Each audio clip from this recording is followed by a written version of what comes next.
Ya, pemirsa, pemerintah ini berencana untuk memberikan pembatasan BBM subsidi. Ini rencananya sih katanya ya tanggal 17 Agustus 2024 akan diberlakukan. Jadi pembatasan ini katanya sih pemirsa dilakukan agar alokasi subsidi BBM menjadi lebih tepat sasaran. Jadi subsidi ini tidak digunakan warga yang mampu. Nah, itu dia tujuannya ya. Berarti jangan sampai nantinya pemberlakuan ini menjadi tidak tepat sasaran, karena kan tujuannya agar tepat sasaran. Dan progres ini membagi BBM menjadi 3 jenis nantinya, yakni ada BBM tertentu adalah minyak tanah dan solar, kemudian ada BBM khusus untuk penugasaan ya, adalah BBM dengan minimal RON atau juga oktan sekitar 88, dan untuk distribusi di wilayah penugasan yaitu seluruh Indonesia kecuali Jawa dan Bali. Ada lagi apa ini jenis lainnya, Jessica? BBM umum. Nah, ini jenis BBM di luar BBM tertentu dan juga penugasan. Jadi di luar 2 BBM tadi kami sudah sebutkan. Dan pemirsa, kalau kita lihat ya pada pekan ini baru-baru saja diupload di Instagram salah satu menteri kita yaitu Menko Marves Luhut Binsar Panjaitan yang menyampaikan sinyal pembatasan pembelian BBM bersubsidi disampaikan lewat Instagramnya kalau pembatasan BBM akan dimulai pada tanggal 17 Agustus 2024. Dan ini dilakukan sebagai langkah pemerintah untuk menekan berbagai inefisiensi yang terjadi di Indonesia. Salah satunya dari penyaluran BBM bersubsidi agar lebih tepat sasaran pada warga yang membutuhkan. Nah, jadi sudah disampaikan oleh Menko Luhut Binsar Panjaitan begitu ya, bahwa balik lagi tujuannya adalah untuk tepat sasaran. Tapi sebenarnya hal ini sempat dikomentari juga oleh anggota dari Komisi 7 DPR RI, Jessica, yang menyatakan bahwa sebenarnya sebelum disampaikan ke publik itu kan harus ada koordinasi komunikasi dengan menteri-menteri terkaitnya nih seperti apa ya. Jangan sampai kemudian masyarakat bingung ya, banyak spekulasi nantinya akan seperti apa nih. Salah satunya spekulasi soal harga dari BBM itu sendiri. Betul sekali. Dan pemirsa, selain untuk mengurangi inefisiensi, jadi pemerintah ini juga fokus karena apabila penggunaan BBM subsidi salah sasaran berkurang, katanya, dan ini menurut dari pemerintah, pengurangan emisi juga akan terjadi. Dan juga pernyataan Luhut tidak terlepas dari perkiraan penerimaan negara yang tahun ini tidak mencapai target. Sedangkan belanja negara kita sudah melebihi rencana, pemirsa. Betul, nah terkait dengan hal ini nantinya penerapan di lapangannya kan banyak harapan ya yang ingin disampaikan, terutamanya itu tadi ya, penghematan dan juga untuk pengalihan dan agar kemudian bisa menghemat belanja negara. Tapi kemudian nanti pengawasannya seperti apa ya? Dengan adanya sistem ini, pengawasannya juga bagaimana, jangan sampai setelah dibatasi nantinya distribusi BBM bersubsidi tetap tidak tepat sasaran. Dan tapi kita akan lihat juga nih pemirsa, di daerah-daerah ternyata masih ada loh kelangkaan BBM, terutama jenis solar. Nah, kita akan lihat ya pemirsa, yang pertama di Kabupaten Tangerang, Banten. Kalau kita melihat ada antrian panjang pada pekan lalu, ini antrian truk yang akan mengisi bahan bakar solar di SPBU. Dan selain harus mengantri berjam-jam lamanya, pengemudi truk mengaku kebingungan mencari bahan bakar solar karena stok solar di sejumlah SPBU yang didatanginya tuh kosong. Waduh, kok bisa sampai kosong ya stok solar? Selain sulit, pembelian solar juga dibatasi. Ternyata sopir truk hanya boleh membeli solar Rp300.000. Nah, menurut para sopir truk, imbas dari langkanya bahan bakar solar ini, jumlah pengiriman barang selama kurang lebih 1 pekan menjadi berkurang lantaran waktu habis untuk mencari solar. Jadi banyak dampak lainnya, itu tadi di Tangerang seperti ini nih antriannya bisa kita lihat. Nah, untuk truk-truk yang mengantre cukup panjang, kasihan ya, jadi mereka harus tertunda nih ya, apa yang ingin mereka tujuannya kemana begitu ya, jadi harus mengantre di SPBU. Bahkan kalau kita lihat ini tidak hanya pekan lalu saja pemirsa, dalam 1 bulan terakhir ini sudah terjadi nih antrian-antrian kayak gini. Bahkan mereka itu rela loh pemirsa untuk menginap di SPBU untuk mencari solar, karena tadi solarnya langka. Distribusinya akhirnya pun tak bisa berjalan dengan lancar karena tidak ada bahan bakarnya.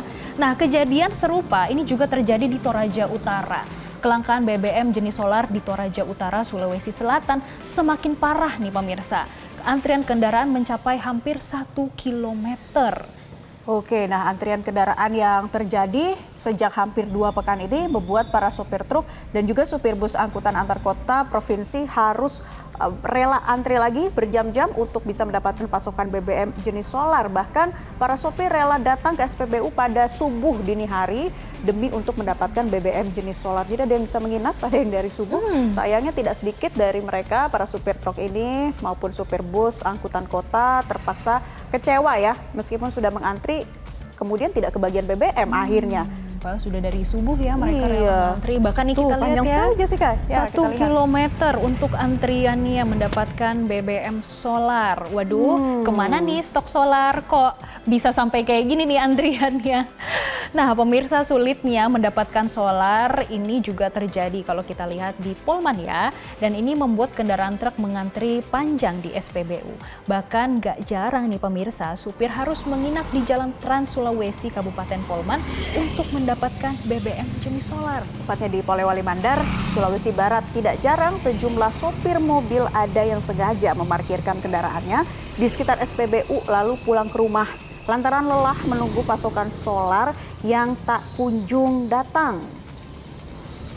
Nah, kita akan lihat juga atau kita akan dengarkan bersama keterangan dari Menteri Koordinator Bidang Perekonomian Erlangga Hartarto yang ternyata menyebut wacana pembatasan pembelian BBM bersubsidi mulai 17 Agustus belum diputuskan katanya ya, dan masih dalam tahap diskusi begitu, sebenarnya sempat disampaikan ya. Dan sama halnya dengan BBM, revisi Peraturan Presiden Nomor 191 Tahun 2014, menurut Erlangga masih akan didiskusikan dengan Presiden. Berikut kita dengarkan pernyataannya.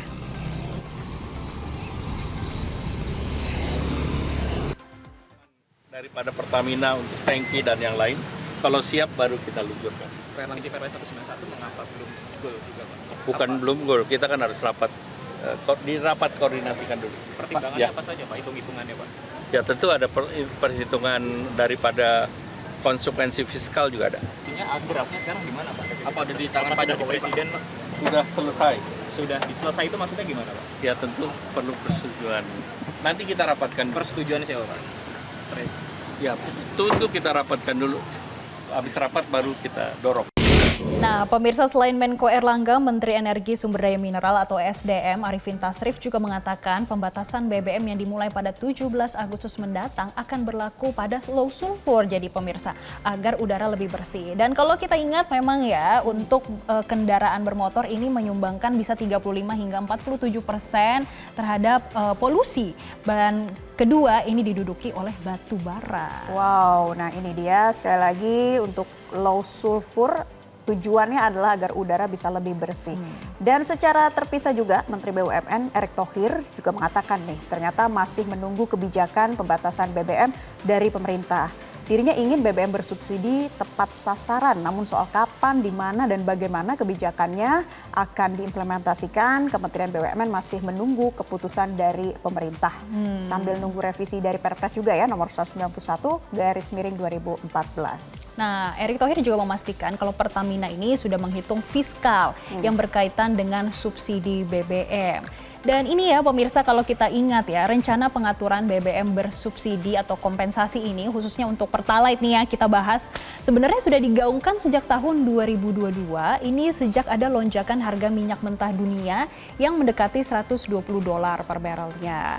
Dan munculnya rencana revisi Perpres 191 tahun 2024, tapi sampai saat ini belum ada revisi dari Perpres tersebut. Jadi kita akan masih tunggu nih, kira-kira bakal seperti apa kebijakannya, apakah benar nanti akan ada di 17 Agustus untuk pembatasan subsidi BBM-nya? Ya, karena waktu itu kan juga sudah sempat ya kita tahu terkait dengan pengaturan BBM bersubsidi ini, terutama pada tahun 2022 itu tadi ya, ternyata tidak berjalan dengan maksimal gitu di lapangan, pengawasannya juga dikatakan masih tidak secara kompleks gitu. Jadi yang menggunakan kendaraan biasa ataupun kendaraan di atas itu masih ternyata dapat jatah dari BBM bersubsidi. Nah itu kan yang perlu menjadi perhatian bersama begitu.